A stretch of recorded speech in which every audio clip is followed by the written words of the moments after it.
Hello and welcome to Season 2 of ReFocus, where we talk to artists and music industry professionals about building sustainable careers as creative workers, with a focus on folk. I'm your host, Rosalind Dennett.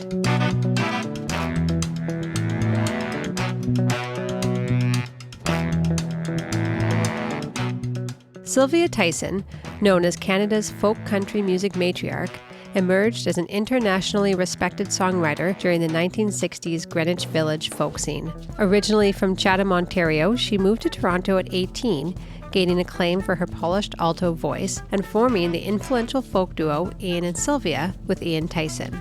The duo led the singer-songwriter movement from 1961 to 1975, releasing 13 albums and achieving great commercial success. Sylvia's breakthrough songwriting included the hit You Were On My Mind, covered by numerous artists. The album Great Speckled Bird has long been recognized as pioneering the genre of country rock, and after the duo's era, she embarked on a solo career, releasing albums like Woman's World and contributing to the group Quartette. Tyson's impact extends to her roles in various organizations, and she's honored in the Canadian Music and Country Music Halls of Fame, the Order of Canada, and the Canadian Songwriters Hall of Fame. We spoke with Sylvia at a live listening party at the Folk Music Ontario conference for her new and possibly her final album, At the End of the Day, released on November 3rd on Stony Plain Records. Here's our conversation with Sylvia Tyson.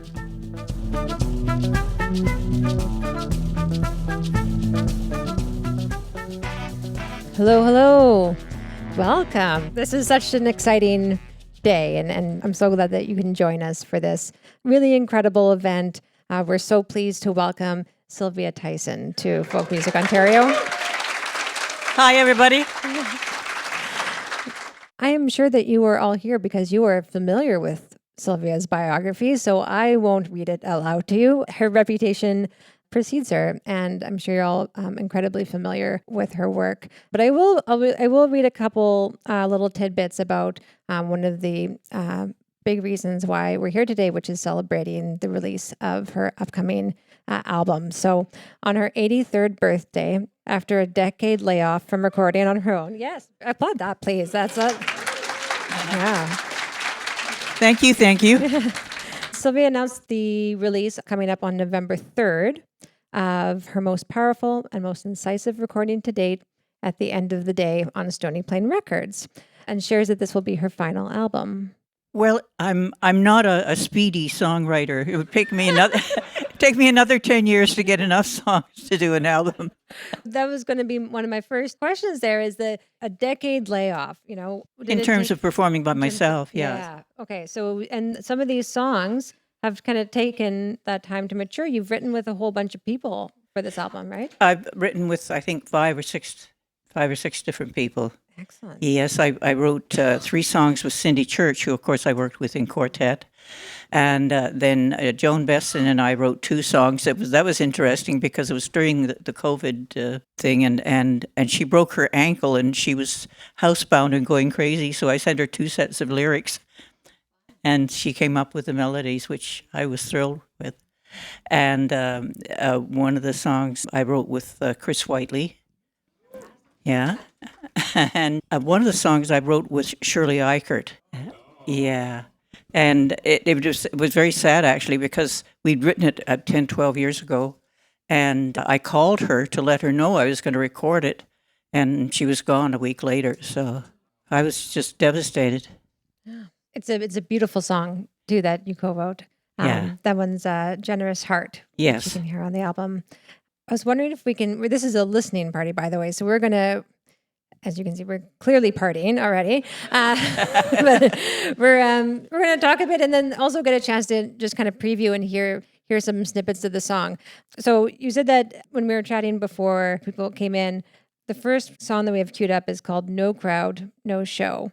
And 10 years of not performing on your own, some of it probably was, maybe COVID pandemic related as well, because nobody else could perform either. Is there some of that in that song? I think No Crowd, No Show is about as close as I get to a protest song. And it really deals with how much everything has changed, including the music business. And in fact, the last verse definitely refers to, someone busking on the street and being told to move along by the cops. So Interesting. Are there some themes in there that you want to mention about? So you said, there's some changes in the music business. Certainly, I'm sure you've seen a lot of changes, Is there a way that you're approaching it now that's a little bit different with this new album? Well, the songs on the album are very diverse, really, although I think that the ensemble of musicians kind of hold it all together and make it sound cohesive. Yeah, it's an incredible ensemble. It's an incredible cast of folks that are performing on it. I'm a fiddle nerd, so Drew Jureka, who I just love, plays fiddle all over it really gorgeously, and I got some other fantastic musicians. Why don't we listen a little bit to No Crowd, No Show?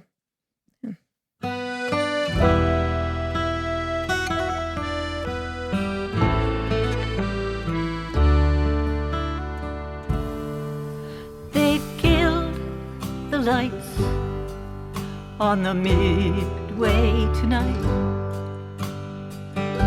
All the attractions are shuttered down tight, and the tattooed lady has put on her clothes. No crowd, no show. The little lost diva is lonely today. All of her entourage has melted away, and as every paparazzo knows, no crowd, no show. Now the bookstores are empty, the airwaves are full of reruns and retreads and bad news in bull. The rules of the game change every day, and God help us all if we don't want to play. The cop on the corner takes one look at me and says, "Move along, people, there's nothing to see." So I pack up my guitar and head down the road. No crowd, no show.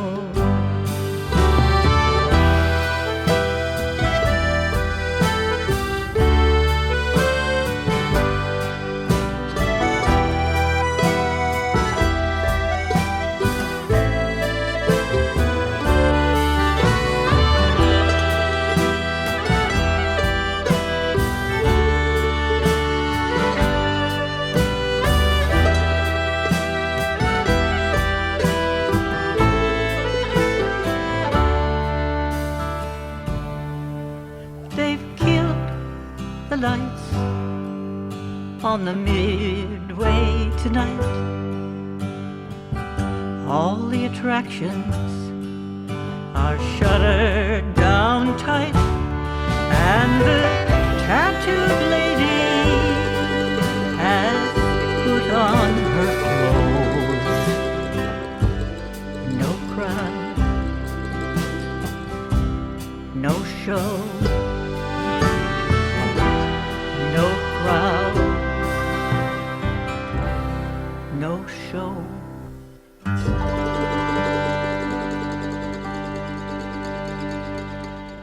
Beautiful. Just gorgeous. Thank you. I just wanted to start miming with that accordion purse. If you could see. I saw it online and I couldn't resist. That's amazing. So we are in London, Ontario, and you grew up nearby in Chatham. In Chatham, yes. Yeah, but you have a few connections to London. your parents met here, right? They did, as a matter of fact. My parents met working for the T. Eaton Company as piano and sheet music demonstrators. A love story. So, yes, I do have that connection for sure. Right. And then growing up in the area, do you feel like there was some influence on your sound in terms of like what you were listening to, or like radio stations, what people were playing, maybe what your parents were playing? Well, my mother loved all of the popular songs of the 30s and 40s. She played piano, and she also was a Chopin specialist. And my dad was an ear-trained musician who loved the organ, and he used to go around to the little country churches where they needed repairs to their pump organs, and repair them. And I used to go with him sometimes, and I would just sit quietly in the pews and build houses out of the prayer books. I heard another story with a little tie-in to London, which is that, everyone's familiar with the story of Dylan going electric and the hoopla that caused. And Sylvia, I feel like you're very well recognized for kind of being the pioneer of kind of a country rock, folk rock, that genre. But, maybe the reception wasn't, immediately. Well, the first time Ian and I appeared in London at Western University with the larger Great Speckled Bird band, some of the audience, when they came in, they saw a steel on stage and they walked out. Yeah, I have assured Sylvia that the audiences in London have matured, and that we've brought. I know. I don't hold it against you. But that's such an interesting, what an interesting time, right? That, yes. That the audiences were kind of stuck in their ways. Well, people get used to what you do and they don't want it to change. Yeah. But if you're a musician, you do change. You hopefully develop and become better and more interesting, one hopes. Absolutely. And it's incredible that you've continued. You did Quartette and you've kind of continued to expand and explore genre kind of within the genre, right? Yeah, well, one friend of mine calls me the mother of reinvention. Yeah. And I love your first album because a lot of like traditional music and kind of before you got into songwriting. Yes, my original interest was in traditional music. When I was in high school in Chatham, we had a poetry book called Grass of Parnassus that was quite a broad spectrum of poetry. And one of the things, actually two or three things in it, were old English ballads. And someone who put the book together had the foresight to print the music with those. And I suddenly realized, hey, these are songs, I could sing these. And I became very interested in traditional music at that point. As a matter of fact, when Ian and I first got together, I had quite a large repertoire, but it was mostly out of books from the library. There's probably like the most famous that I can think of like songwriting stories that I can think is when you wrote one of your most famous songs in a bathtub. Yes, you were on my mind. That song was written in a bathtub in the Earl Hotel in Greenwich Village in New York, and contrary to any thoughts you might have in that, I wasn't having a bath.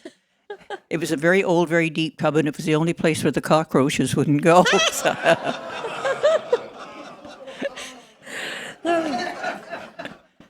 So in your safety bathtub, at that point, was your songwriting process? Was it?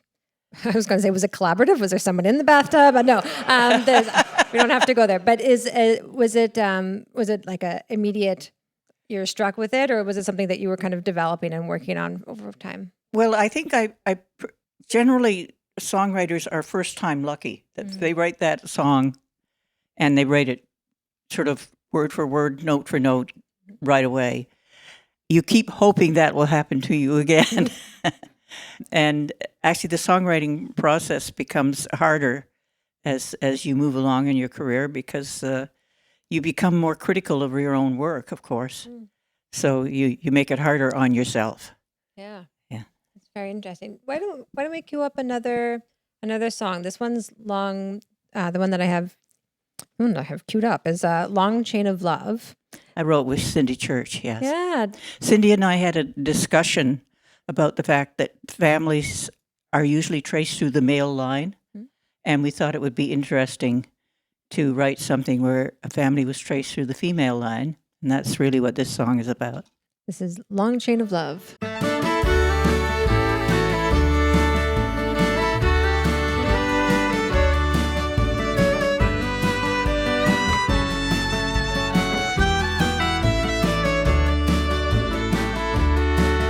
Great-grandma sailed to Halifax as a bride of 17. Her name was Fitzgerald, and she married William Shea. Her mother's parting gift to her, as I was often told, was a chain of antique silver and a heart of purest gold. She said, I give to you this heart of gold, a little worn, a little old, with all of the memories it can hold. On a long chain of love, we'll reach across the ocean on a long chain of love. My grandma moved to Hamilton at the age of 21. She wore her mother's keepsake when she married Grandpa Dunn. And although I can't remember her, I know her face and name from the locket Mama always wore on a long silver chain. For she gave to her that heart of gold, a little warm, a little old, with all the memories it can hold. On a long chain of love, they reached across the distance on a long chain of love.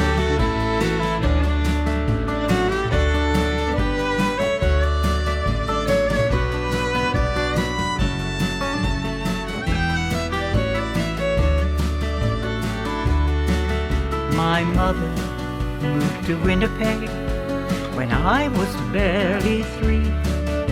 She told me all these stories as she danced me on her knee. How I had great-grandma's laughing eyes and grandma's gypsy hair. I know I have my mother's smile, I wear it everywhere. For she gave to me this heart of gold, a little worn, a little old, with all of the memories it can hold. On a long chain of love, we reach across the mountains now on a long chain of love. The gold still shines as brightly, the links still hold us tightly. We're all joined together in a long chain of love.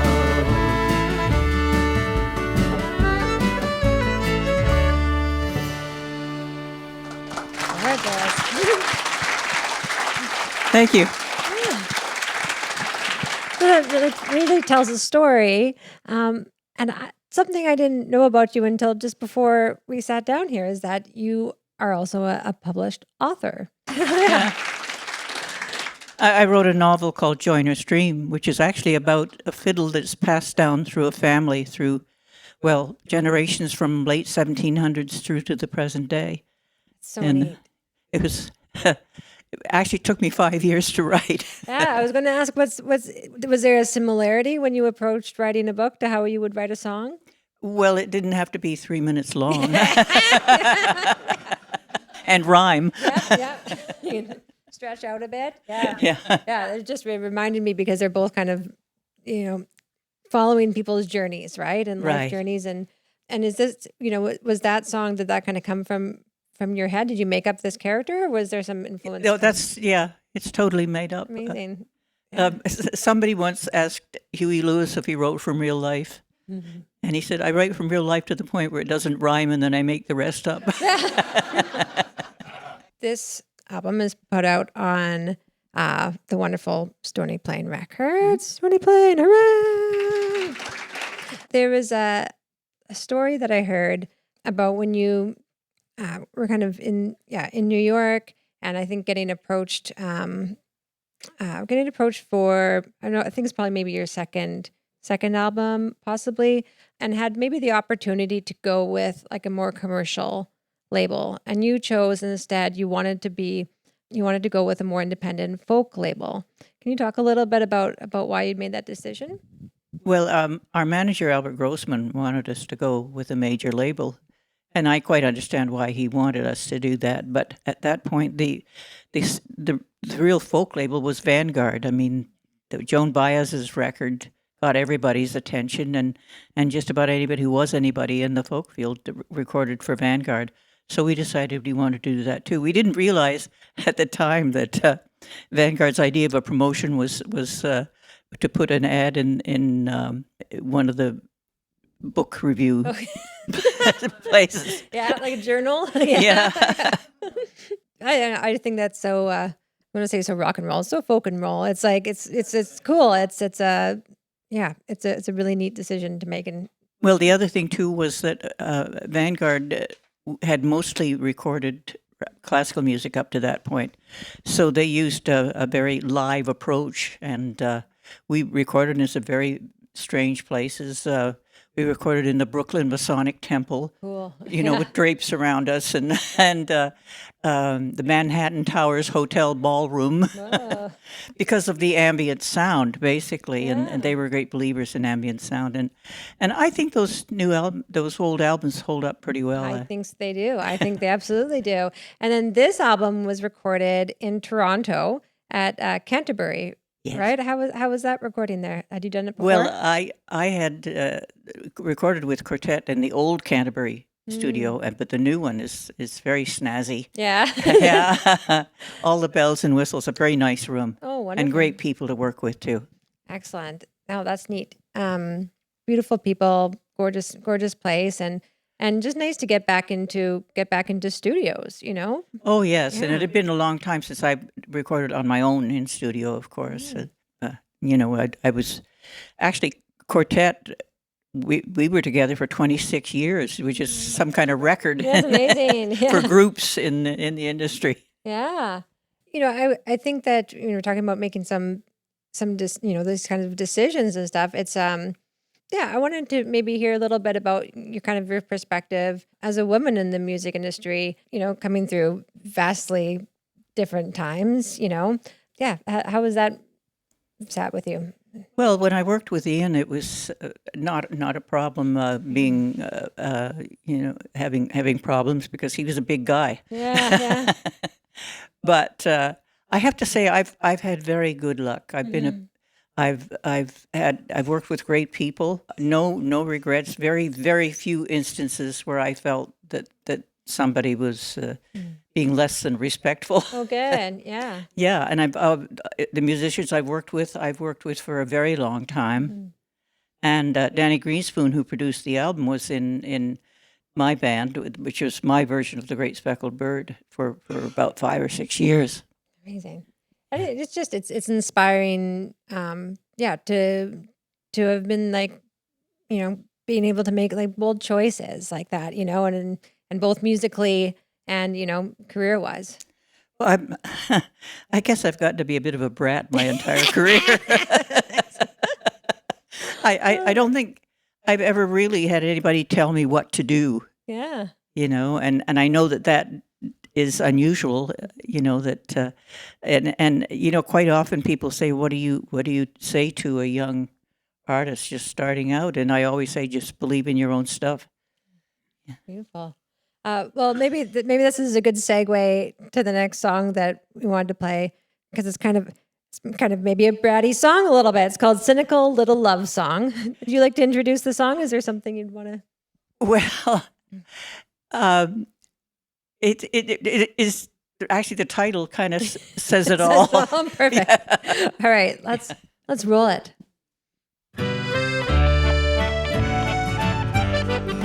As it goes, so it goes. Love's a dance in the dark at best. It flies, then it dies, and the world goes on unimpressed. The heart, like a mirror, reflects what it sees, but it only can see what it's shown. The face that a lover will show to your heart just covers what sits in his bones. As it goes, so it goes. Love's a dance in the dark at best. It flies, then it dies, and the world goes on unimpressed.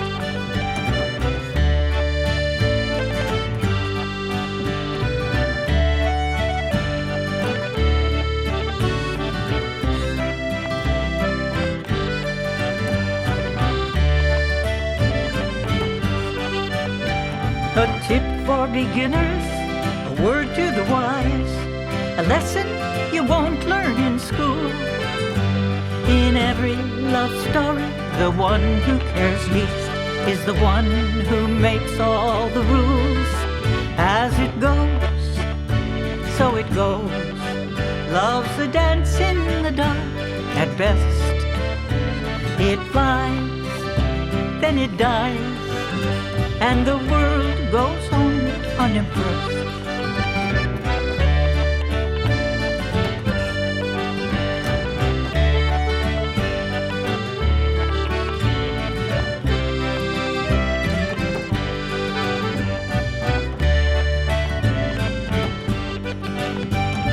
How many times do we rise to the bait to learn we were hooked all along?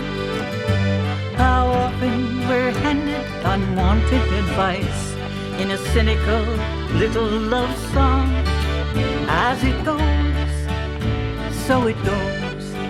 Love's a dance in the dark at best. It flies, then it dies, and the world goes on unimpressed.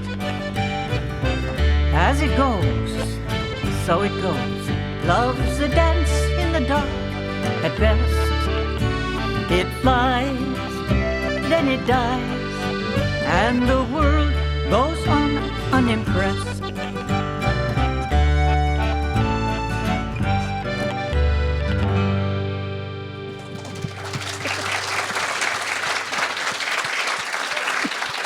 Thank you. I'm not really that cynical. Fantastic.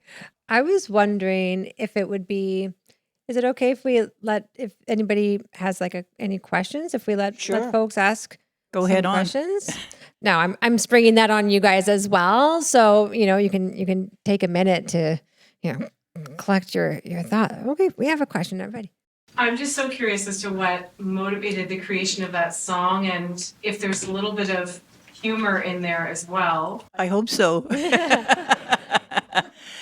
Yeah, it's just, sometimes you hear something in that line about the one who cares least is the one who makes all the rules. Yeah, that really caught my attention. I think it kind of grew from there. I wonder if you could tell us a little more about your experience of how the music industry has changed. And I'll say something about that. Being one of the forerunners of the folk revival, you're kind of in a unique position to speak to it from the beginning of the folk music industry, such as it is, until now. I'd love to hear what you have to say. I don't think I'd like to be starting out now. I think it's much harder, and well, partly because I'm such a Luddite, but I think you have to be so computer savvy now, and the way that you get your material out and get heard is to work your butt off online, getting people to hear what you do, and that's something I certainly am not up to at this point.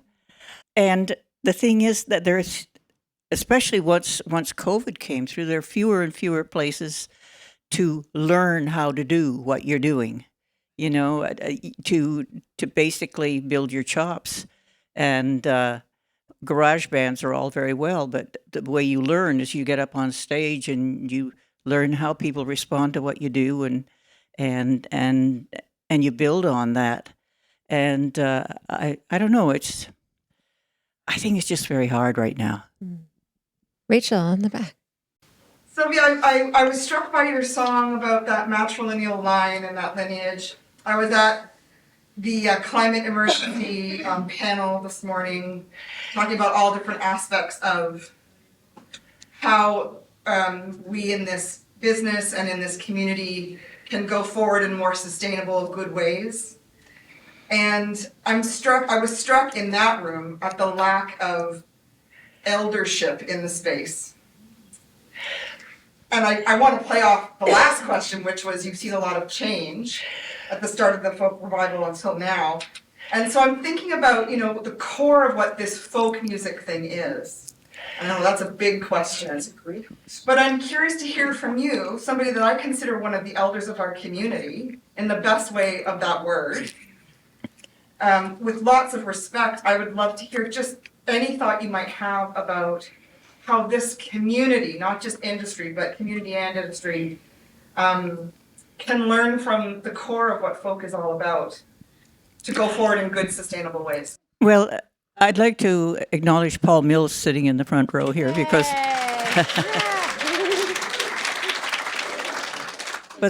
of course we worked on the radio show Touch the Earth for 5-6 years, and that was a growing thing. We started out really with very traditionally and gradually developed into a real outlet for singer-songwriters, which of course is my love as well.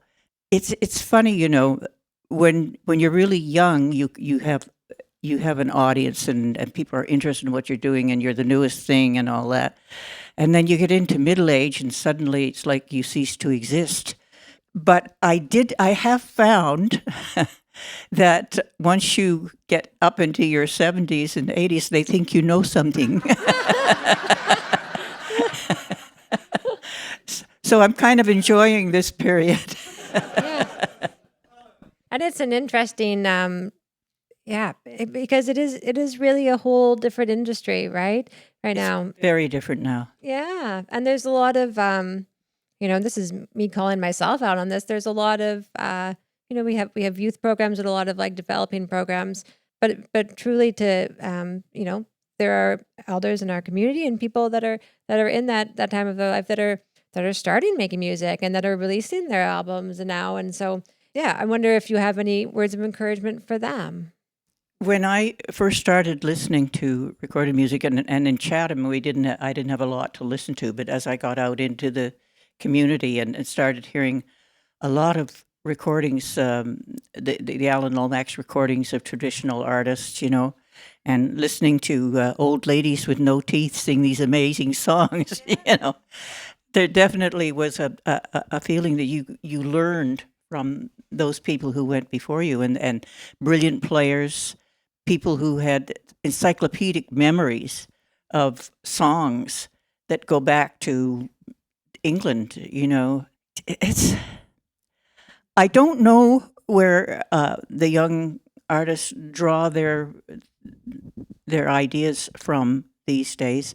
I have a niece who's a singer and songwriter, and I like some of her songs, but some of them are just too much her inside her own head rather than communicating to an audience. And I really feel that the whole point of being a singer and a songwriter, of course, is to communicate, and for people to come up to you afterwards and say, "Oh, I've been there. I know that person. I feel like that."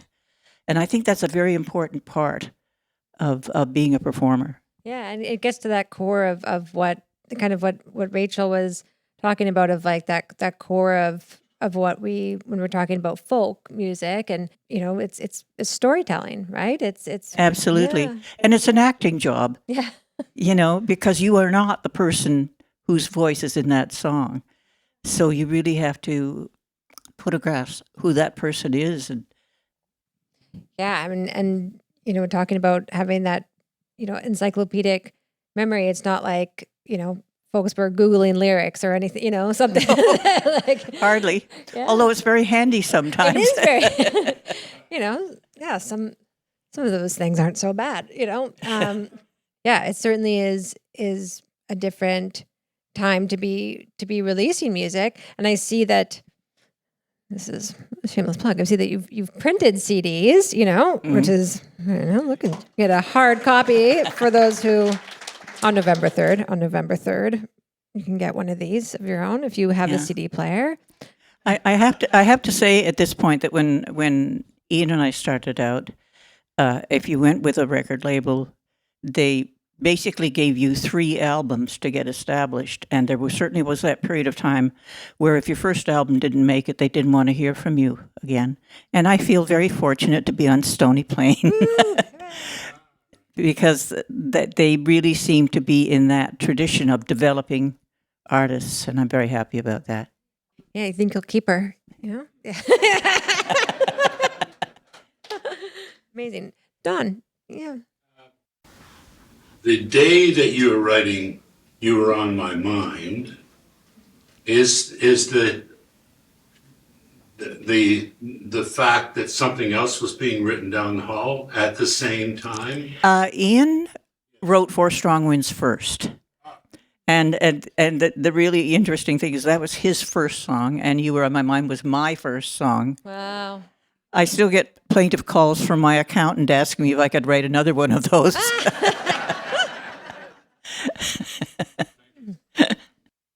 When you started your solo career, how determined were you that your new songs were different from Ian and Sylvia songs? Oh, cool questions. Actually, one of the reasons why Ian and I stopped performing together was that our musical tastes had diverged quite considerably, and he was really getting into the cowboy thing, which I respectfully was not. So when we first got together, I had this repertoire of traditional songs. He was more into Big Bill Broonzy at that point. And so it really took some adjustment on both sides to pull together what we did. And I think it helped us both in terms of developing our musical tastes. But we did diverge, and I've always really been into lyrics, and I felt there were a lot of things that I had to say that were not coming out in the Ian and Sylvia material.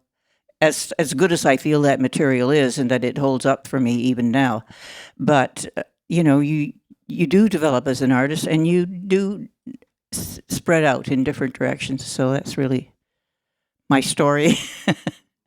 Do you think there's still room for musicians to interpret the traditional music, or is it all just singer-songwriter now? I think it really does. On PBS late at night on Friday nights, there's a venue in, where is it, down? It's North Carolina or something. Anyway, a place called the Cavern, and I'm constantly pleased to see that there's traditional musicians that are a big part of that, who perform live to an enormous audience, enthusiastic audience. And I think that their pockets exist everywhere where you can still do that. I don't know that you can do it in big city nightclubs or anything like that, but those venues do exist, and they're very supportive. Just a question. Have you seen the film A Mighty Wind? I have. And Catherine O'Hara called me when they were doing that because she was playing the alto harp on, and she said, "Can you tell me what it was like being in a duo, that kind of, and being married in that kind of relationship?" And I said, "Well, all I can tell you is that when we had a new band member, I would sort of take them aside and say, if Ian and I get into an argument about an arrangement, don't get involved. It's not about music."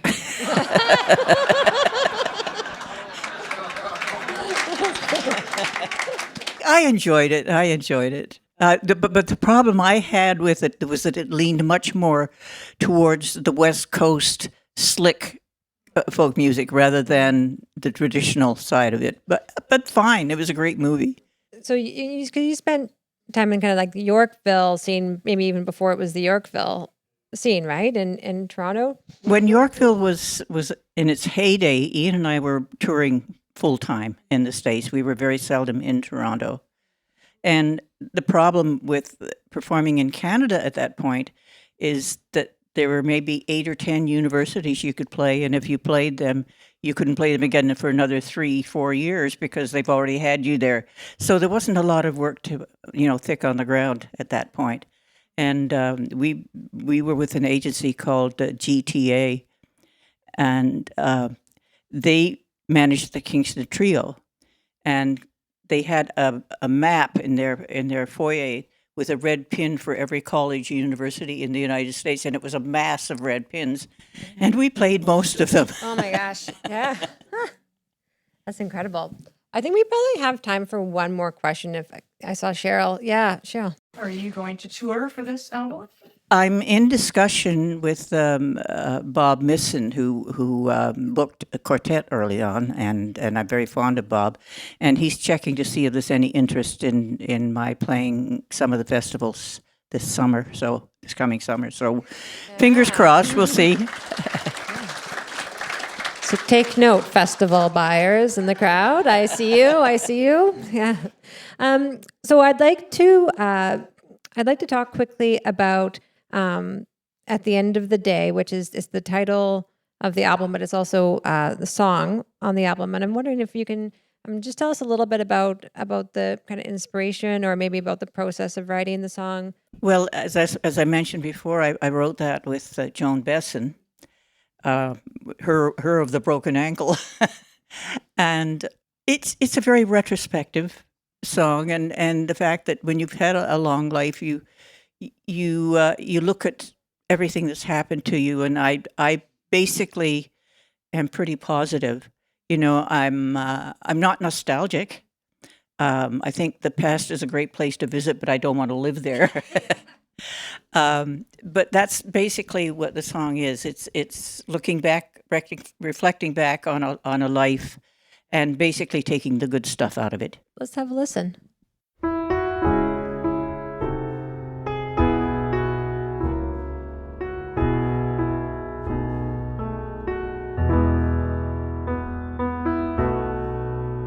At the end of the day, when the shadows grow longer, the now is pushed aside, and the past grows stronger.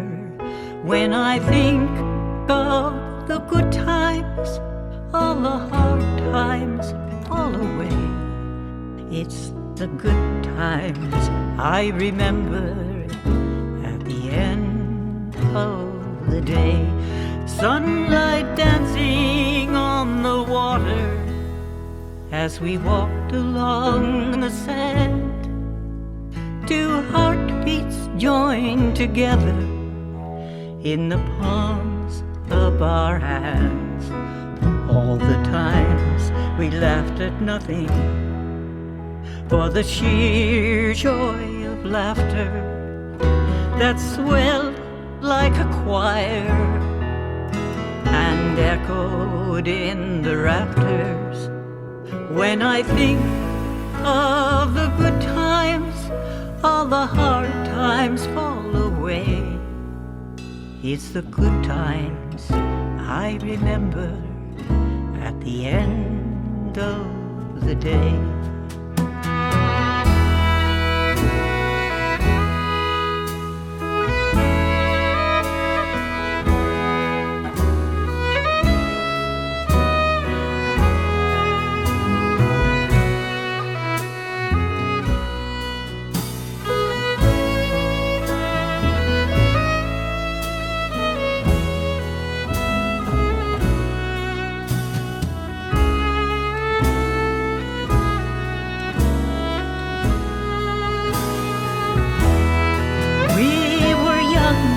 And often careless with the treasure that we had, but somehow it pulled together whenever things went bad. As I stopped to count my blessings, many more than I can tell, each one shines like a jewel and rings like a bell. When I think of the good times, all the hard times fall away. It's the good times I remember at the end of the day. Though many things that could have changed us sent us on our separate ways.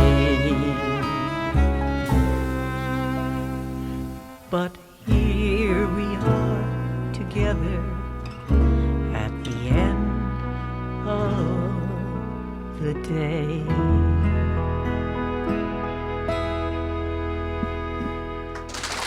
Wow.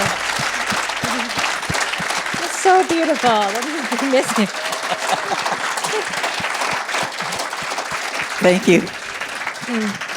Christine, I got verklempt during that song. It's so gorgeous. As like a final thought, maybe you could share with us one of those good times, something that, a fond memory, one of those good times from this beautiful career. Oh gosh.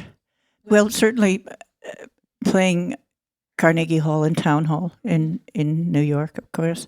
And I have to say that perhaps a kind of collective experience with Ian and I, with Quartette and on my own. I love playing the small towns because the audiences aren't segregated by age. I think in Toronto, it tends to be a certain age group that goes to a certain place. Whereas in these small towns, you get little kids in the front row and you get grandparents sitting further back, so the sound is too loud. But it's the cross section. I love singing to people like that. That's gorgeous. Well, this has just been so lovely, and I'm truly, truly honored that you've come here to share your music with us and your stories. It's been it's so wonderful having you here. Thank you, Sylvia. Thank you. Yeah. Thank you. Thank you.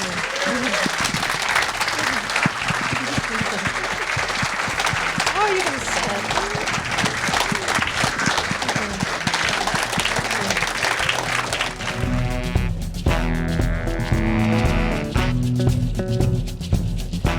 That's all for this episode, friends. The ReFolKus podcast is brought to you by Folk Music Ontario. Find out more by heading to folkmusicontario.org/ReFolKus. That's ReFolKus. The podcast is produced by Kayla Nizon and Rosalind Dennett and mixed by Jordan Moore at the Pod Cabin. The opening theme is by King Cardiac and the artwork is by Jamie Karn. Please give us a download, a like, subscribe, rate, and review to let us know you're listening. Until next time, keep folking around and finding out.